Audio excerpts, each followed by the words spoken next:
So this week we're going to start talking about making inferences, and we're going to look at it with informational text as well as fictional text. So before we get started, go ahead and pause the video and copy down this anchor chart in your writing journal. So yes, that means you need to pause it, go get your writing journal and your pencil, and copy this anchor chart down on the next blank sheet in your writing journal.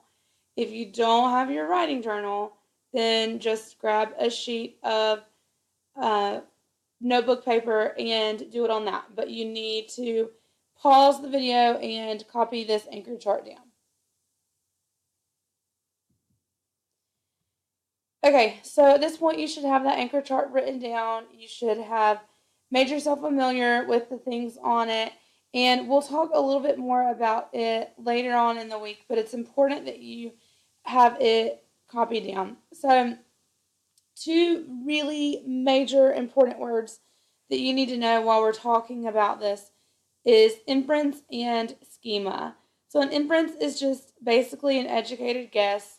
You're reading between the lines.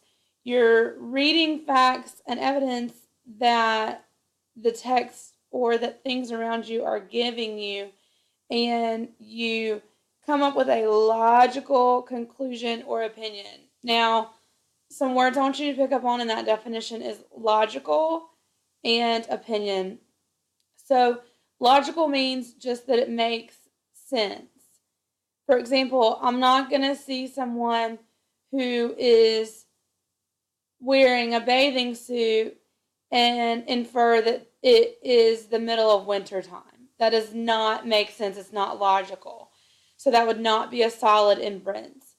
And opinion is just that. Like, it can be different depending on who is looking at it. So there are inferences that are not logical. Therefore, they would not be a correct inference. So there are right or wrong inferences. However, they're going to be different based on who is making that inference or their opinions. Your other word is schema, and schema is your background knowledge.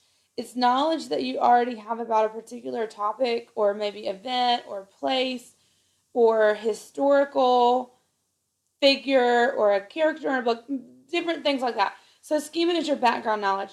Now, that plays a huge role into the opinion part that I was just talking about with your inferences, because if I have a large amount of background information about the Revolutionary War and you don't, then I'm going to understand why Paul Revere did what he did.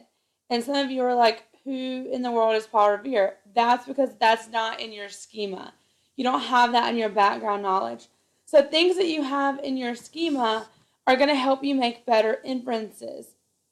Some people have lots of things in their schema about anime, about Minecraft, about theater, about basketball or baseball, about, I don't know, Appalachian State University. So we all have different schema based on things that we've seen or done or read about in our lives. So when do we make inferences? All the time. We make inferences in real life. We make inferences when we're reading. We make inferences when we're looking at pictures. We make inferences all the time. And so we're going to talk in this video about a couple of different times that we will specifically make inferences this year. Just to we're not going to spend a whole lot of time on this with inferences, with interacting with others, but it is important that you understand that you make them all the time. You make inferences based on people's clothing. If people have on a jacket, you probably infer that it's chilly outside. The other day, I was trying to figure out, was it an A day, B day, or C day?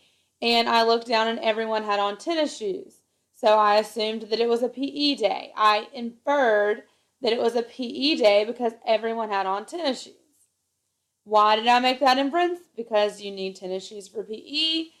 Almost everyone had on tennis shoes. I put the two pieces of the puzzle together, and I can make the solid inference that it was PE day.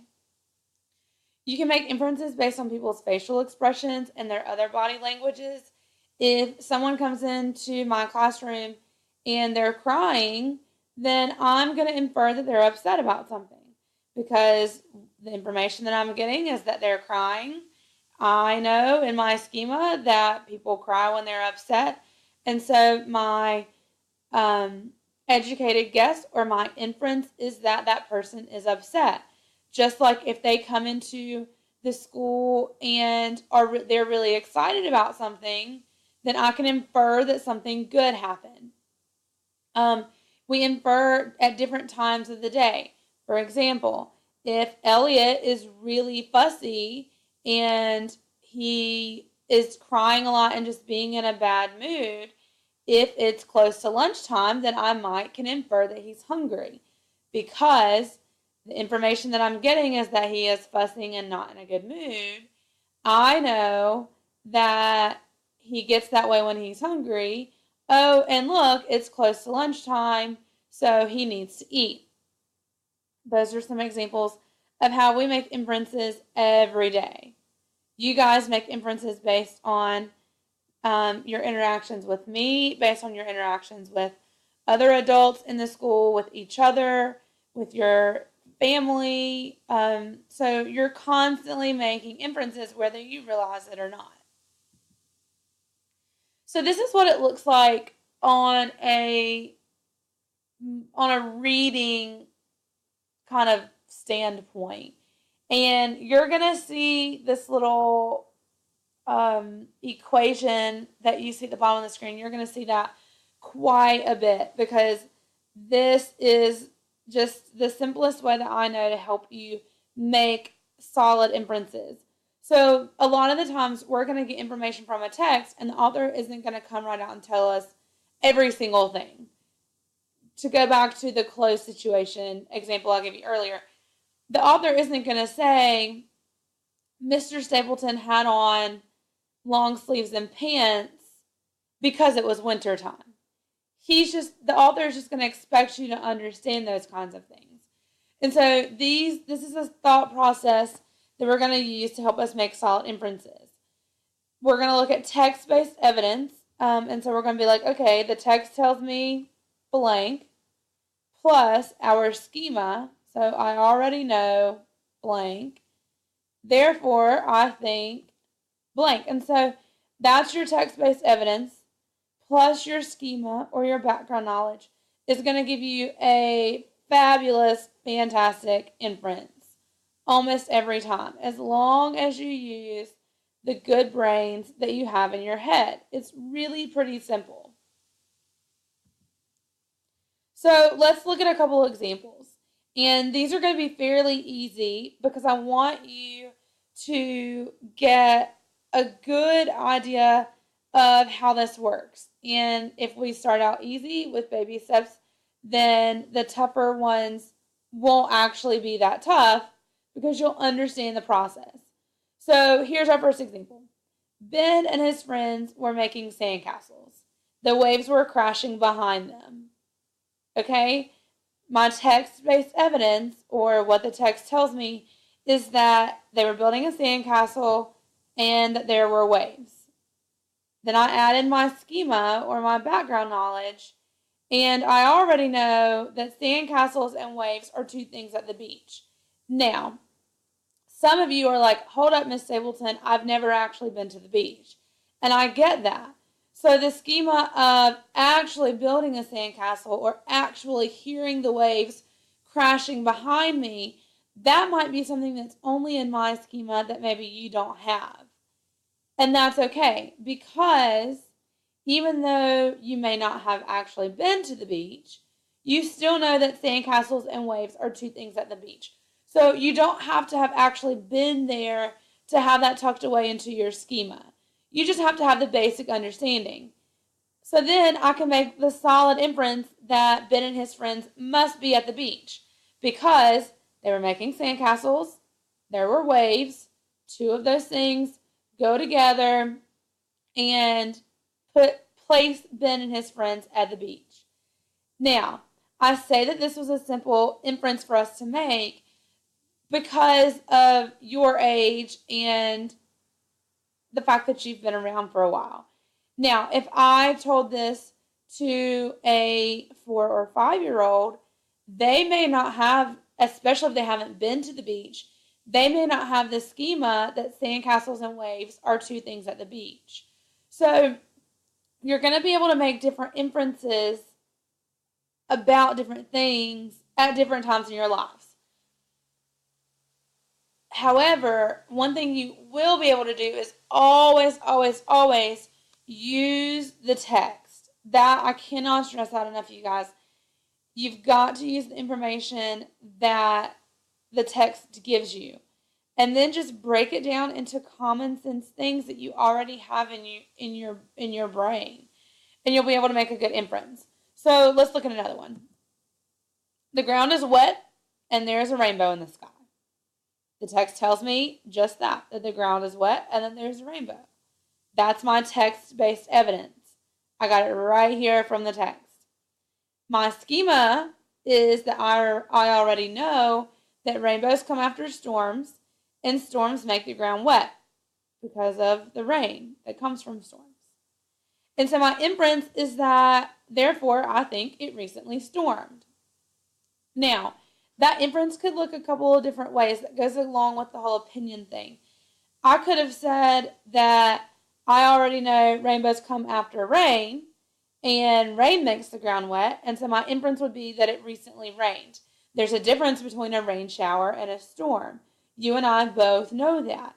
And so that inference might look a little bit different. But still, a solid inference is either one, that it recently stormed or that the ground is wet. All right, one more. And this one I threw in. Hopefully, you guys won't have the exact same schema that I have with this one. So our example is many people from England boarded a ship to head to the New World. They didn't know what to expect, but they went anyway. My text-based evidence, the text tells me people are leaving England to go to this new world. My schema, Miss Stapleton's schema, is that I already know that the people of England were dealing with religious troubles by the government in this time in history. You may not have realized this. So my inference that I make is that, therefore, I think those people were pretty desperate to find a new place for their families. This inference is based very heavily on my schema. Your inference, not knowing as much about the time period as maybe I do, would maybe be that they were not afraid to go to a new place. The text-based evidence that I use is that they didn't know what to expect, but they went anyway, and that they were going to the new world. So both, again, are good inferences, but our schema really shapes how we look at text and how we look at what's going on in what we're reading. So some inference statements. In all of our examples, I said, therefore, I think, and then I filled in that blank. But inferences can look a couple of different ways, and these aren't the only ways. These are just some examples that inferences can look like. So right now, I want you to pause the video. I want you to jot these down on the same sheet that you wrote your anchor chart on in your writing journal, because these are going to be things that we go back and we look at later on this week. So go ahead and pause the video now and get that written down in your writing journal. All right, so you've got some new words. You've got inference, which is probably not a new word, and then you have schema, which is definitely a new word for a lot of you guys. But it just boils down to using the text, using that good brain you have in your head, and drawing conclusions or making educated guesses that make sense based on what you're told.